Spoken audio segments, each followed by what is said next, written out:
Eh bien, en attendant de savoir ce qu'il lui est possible de faire pour les migrants syriens, la France s'emploie à sauver le patrimoine culturel syrien. Alors sauver, c'est beaucoup dire, puisque sur le site de Palmyre, plusieurs temples viennent de s'écrouler sous les explosifs de l'État islamique. Mais Fleur Pellerin, la ministre de la Culture, a eu une idée, à savoir mettre au point un plan de numérisation des sites en danger. Alors l'idée, c'est de récupérer des milliers de photos, des milliers d'archives, d'œuvres modélisées en 3 dimensions auprès des scientifiques, auprès des musées, auprès des particuliers aussi.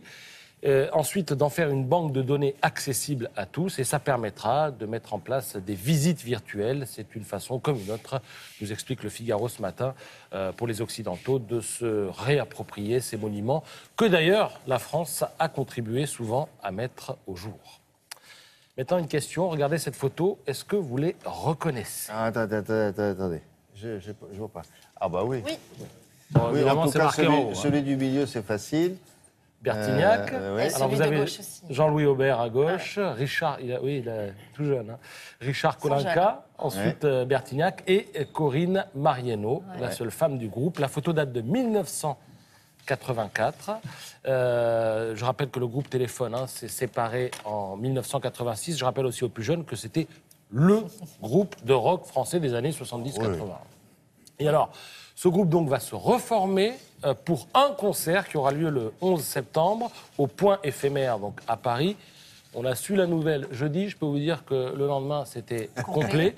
Et ce que l'humanité appelle ce matin le bon coup de téléphone, c'est parce que tout simplement ce concert arrive juste avant la réédition de 5 des albums du groupe, plus la sortie programmée d'un album hommage de reprise avec des artistes actuels comme Christophe Maé par exemple. Est-ce qu'ils n'ont pas l'intention, pour le coup, d'en faire un deuxième? Parce que là, il n'y a que 300 places. Oui. Pour l'instant, c'est un concert. Je pense que s'ils remplissent, on leur dira encore. Oui. Alors, petit bémol quand même, la belle histoire, ils étaient 4 sur scène jadis. Là, Corinne, ils elle seront veut pas. 3. Voilà, c'est-à-dire que Corinne, l'ancienne bassiste, est fâchée avec Jean-Louis Aubert. Donc, elle a réagi à la nouvelle. Elle a dit, s'ils ont envie de jouer ensemble, personne ne peut ne leur interdire ni le leur reprocher, mais ils ne reforment rien du tout. D'ailleurs, ils ne vont pas se présenter sous le nom de Téléphone, mais ils vont se présenter sous le nom de Les Insus. Diminutif de insupportable. Jean-Louis Aubert a déposé la marque récemment.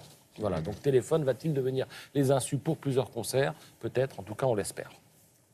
En mai 96 maintenant, rappelez-vous peut-être, 8 alpinistes disparaissent dans l'Himalaya.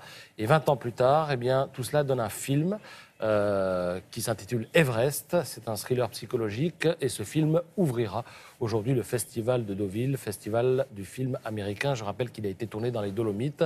Il sortira ce film le 23 septembre prochain. Et le président du jury du festival américain de Deauville, Benoît Jacot, s'exprime ce matin dans le Figaro et il dit « Je refuse d'avoir une double voix en tant que président du jury, car souvent les présidents de jury ont une double voix, à moins, dit-il, que les jurés décident de porter au pinacle quelque chose qui me semble absolument atroce. » Voilà, ils sont Atroce. atroces. Le mot n'est pas fort.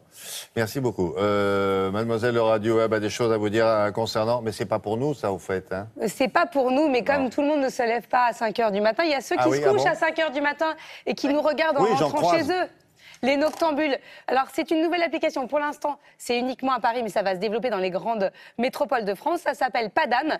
Et le principe, c'est lorsque vous n'avez pas les moyens de prendre un taxi pour rentrer chez vous, qu'il n'y a plus de bus, plus de transport en commun, eh bien, ils ont créé des transports de nuit en minibus partagés.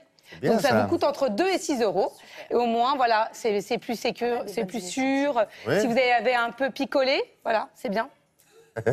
Non, jamais, ça n'arrive Non, pas. Non, mais... Alors, ça fait deux choses Je mettrai la liste qui des nous personnes à concernent pas. Télématin qui pourront utiliser ce service. Deux choses qui sont vraiment hors de notre juridiction, qui picolent et qui se couchent tard. Ça, on ne sait pas. Padam, vous connaissez la chanson? Padam, padam, padam. Bien sûr. Ah, bien sûr. Quand même. Non, c'est vous ou votre maman qui la connaît? Non, mais je la connais quand même. J'ai un minimum de culture générale pour rentrer à Télématin. Avec Anna Reinhardt, maintenant, on continue de se...